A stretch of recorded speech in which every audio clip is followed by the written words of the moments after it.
Je suis journaliste. J'ai pris contact avec la secte Green Church, qui a pris de l'ampleur ces 10 dernières années. À ma grande surprise, le leader ou le gourou a accepté que je les accompagne dans leur pèlerinage. Nous sommes partis de la banlieue de Boston pour nous rendre dans une forêt des Appalaches. Durant le voyage, je discutais avec le gourou et les membres de la secte. Quand je leur demandais qu'est-ce qui se passera arrivé à destination, la réponse était toujours la même. Vous allez être le témoin d'un miracle. Quand je parlais de leur collier orné d'une pierre verte qu'ils portaient tous, la réponse était un simple sourire.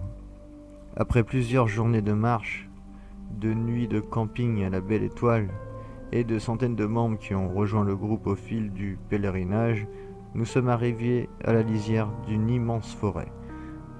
Tous les membres de la secte se sont mis à chanter une chanson étrange à l'unisson, dans une langue étrange. Après 5 à 6 minutes, nous nous sommes engagés dans la forêt dense.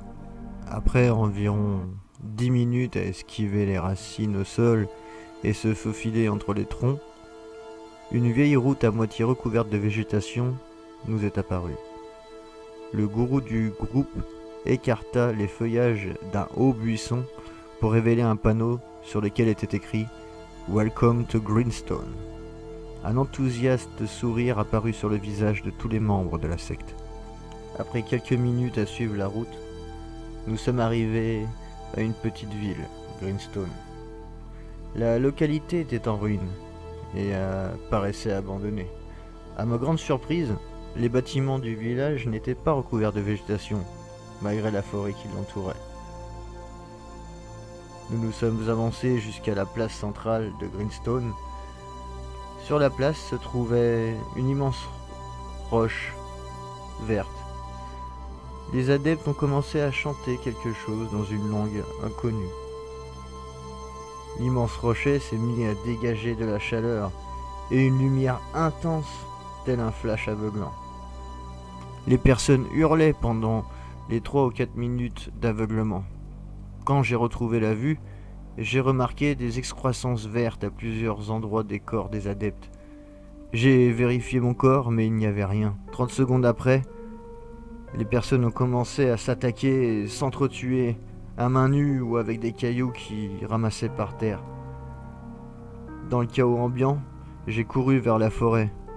Mais apparemment, le gourou, avec une excroissance qui remplaçait presque toute sa tête, m'a remarqué avec son seul œil qui lui restait.